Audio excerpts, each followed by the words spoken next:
प्यारी साध संगत जी, प्यार से कहना धन निरंकार जी। साध संगत जी, हम पिछले 1 वर्ष से बाबा जी के उन अनथक 36 वर्षों का जिक्र कर रहे हैं जो उन्होंने सिर्फ इंसानियत के लिए समर्पित किए। साध संगत जी, ये सिर्फ 36 वर्ष नहीं, बाबा जी का तो बचपन से ही स्वभाव सत वचन करने वाला था। पटियाले के महापुरुष उस दिन बता रहे थे, जैसे उनको पटियाले में पिताजी ने कहना, उन्होंने अच्छा जी करके वही बात वैसे कर लेनी। उन्होंने बताया, एक बार नवंबर समागम के दौरान समागम ग्राउंड में बाबा जी तब सेठ जी के रूप में सेवा कर रहे थे, तो उन्हें पता चला कि राजमाता जी और बाबा गुरबचन सिंह जी समागम ग्राउंड में रिहायशी टेंटों में दर्शन देने के लिए आए हैं। यह बात सुन के बाबा जी भी उधर रिहायशी टेंटों की तरफ जब गए तो एक महापुरुष ने उनको रोक लिया, आप अभी अंदर नहीं जा सकते, अंदर बाबा जी और राजमाता जी हैं। बाबा जी ने अच्छा जी कह के वहीं पे खड़े हो गए।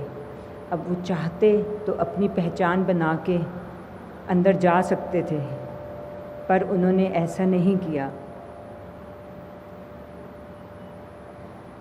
साध संगत जी, एक मसूरी की भी घटना सुनने को मिली। एक बार बाबा गुरबचन सिंह जी और कई महापुरुषों के साथ बाबा जी सैर करने के लिए निकले कैमल्स बैक रोड पे।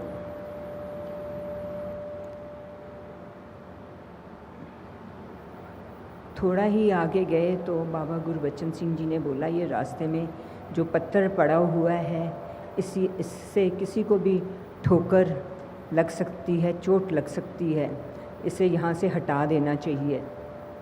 जितने भी महापुरुष साथ में थे सब ने सिर हिला के हामी भरी और साथ में आगे निकल गए। बाबा हरदेव सिंह जी सेठ जी वहीं रुक गए। उन्होंने अपने गुरु का वचन माना और उस पत्थर को हटाया ताकि जब बाबा जी वापस आएं तो उन्हें यह पत्थर वहाँ पे नज़र ना आए। साध संगत जी, उसके बाद आप जानते हैं, जब बाबा जी के मजबूत कंधों पे ये मिशन की जिम्मेदारी पड़ी तो वह इस मिशन को कहाँ से कहाँ उन्होंने पहुँचा दिया। हर एक बात को इतने प्यार से, इतने आसान तरीके से हमको समझाया। साध संगत जी, कल ही बात चल रही थी कि एक घर में बाबा जी चरण डालने गए, उनके घर में जो सिंगल सीटर सोफ़ा था, बाबा जी उस पे बैठ गए। इतनी देर में उनके घर का एक छोटा सा बच्चा आया, कहता है, बाबा जी आप छोटे सोफ़े पे नहीं बैठो, बड़े वाले सोफ़े पे बैठ जाओ। बाबा जी ने अच्छा कह के उस दूसरे सोफ़े पे जाके बैठ गए और जैसे ही बाबा जी उस बड़े वाले सोफ़े पे जाके बैठे, जो छोटे सोफ़े के ऊपर एक पंखा लगा हुआ था वो नीचे गिर गया। तो एकदम वो छोटा सा बच्चा कहता है, बाबा जी देखो मैंने आपको बचा लिया। आगे से बाबा जी ने बड़े प्यार से उसको जवाब दिया, हाँ, क्योंकि मैंने आपका कहना मान लिया। और भी अनेकों बातें। संप्रति 3 या 4 वर्ष की थी, एक दिन इतवार के दिन संडे को आके बोलने लग पड़ी बाबा जी के सामने, बाबा जी आज संडे है कि शनडे है। उसके बाद हर इतवार को बाबा जी के मोबाइल पे व्हाट्सएप स्टेटस होता, आज दिल्ली संगत वाला शनडे है या बॉम्बे समागम वाला शनडे है या दिल्ली समागम वाला शनडे है, या अगर हम टूर पे जिस स्टेशन के पे होते उस स्टेशन का नाम लिख के आज फलानी जगह संगत वाला शनडे है।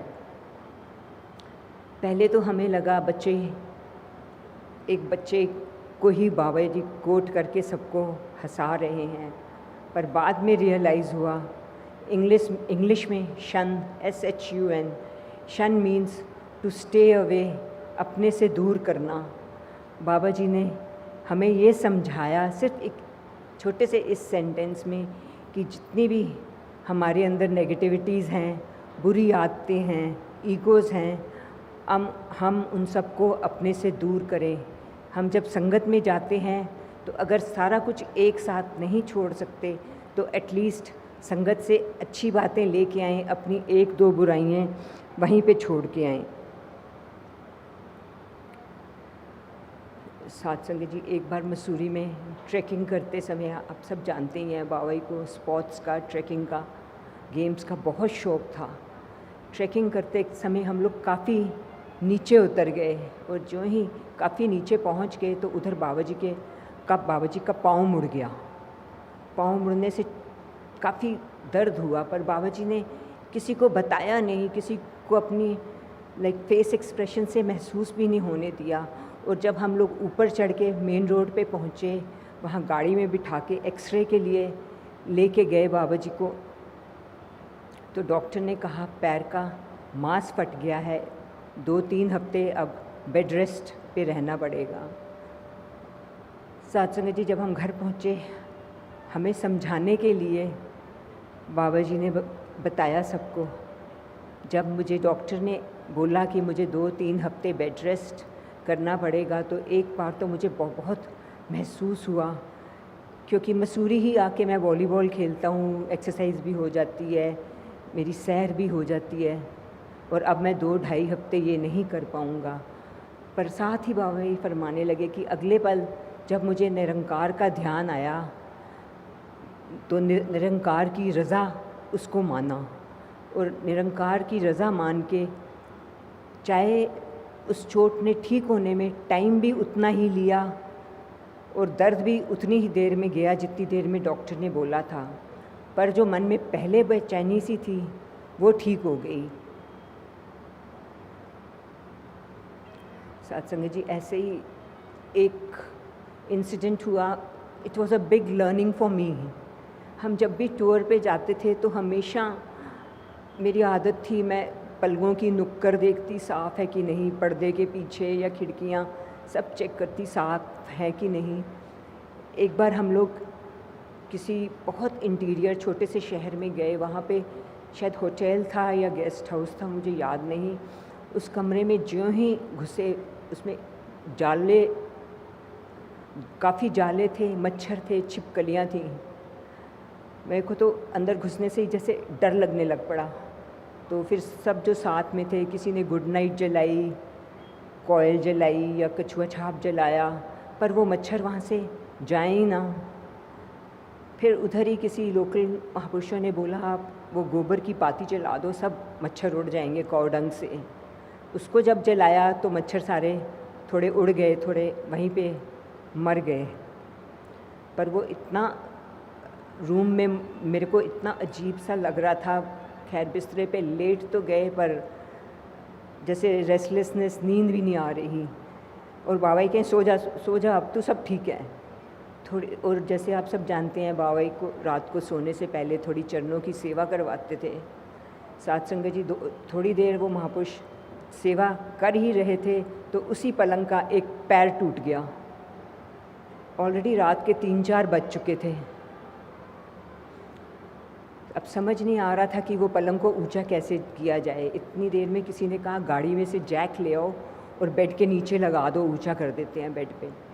तो रात को बेड के नीचे जैक लगाया और हम सब सोए। मैंने तो बीच में एक बार ऐसे भी बोल दिया चलो गाड़ी में सो जाते हैं, पर बाबा कहते नहीं अब तो ठीक है सब, अब सो जा। मतलब जैसे भी हालात थे, बाबा ने एकदम एडजस्ट करा और कोशिश करी कि हम सब भी एडजस्ट करें उन हालातों को।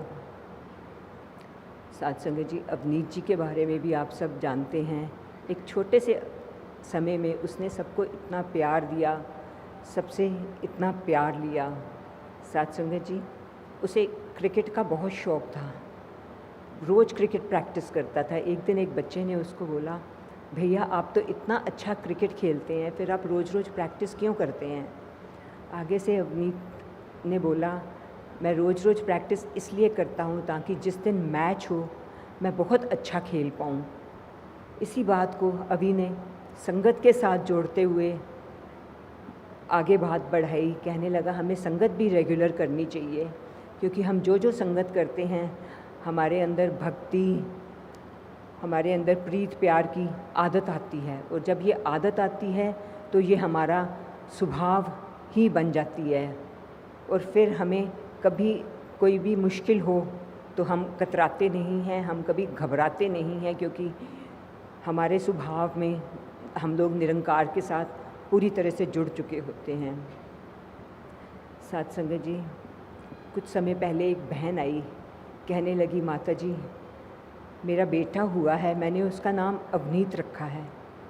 और साथ में उसने ये भी कहा, कहती जब ये पैदा नहीं हुआ था तब से ही मैंने सोचा था मैं इसका नाम अवनीत रखूँगी, चाहे लड़का हो चाहे लड़की हो, नाम मैं अवनीत रखूँगी। आप आशीर्वाद दो, इसके अंदर अवनीत जी वाले सारे गुण भर दो। साथ संगत जी, निरंकार कृपा करे हर घर में लंबी उम्र के साथ अवनीत जी वैसी ह्यूमिलिटी और गुणों वाली, अवनीत जी वाले संस्कार वाले बच्चे हों।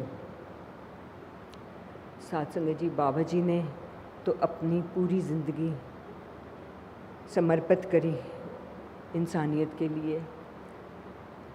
अगर उन्होंने संगत को एक माँ का दर्जा दिया तो संगत के प्रति पूरी तरह से समर्पित हुए, पूरी तरह से डिवोटेड थे वो संगत की तरफ। और दूसरी ओर उन्होंने संगत को एक परिवार माना, हमेशा यही कहा, ये 8-10 जने घर के मेरे परिवार नहीं है, ये पूरी की पूरी संगत मेरा परिवार है।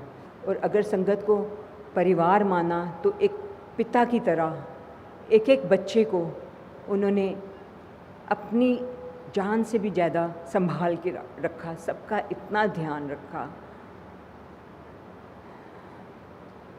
साथ संगत जी, बाबा जी तो समर्पित हुए, सब कुछ उन्होंने हमारे लिए किया। क्या जो बाबा जी ने हमसे चाहा वो हम कर पा रहे हैं? इसका जवाब सिर्फ हमारे और सिर्फ हमारे पास ही है। प्यारी साथ संगत जी, प्यार से कहना, धन निरंकार जी।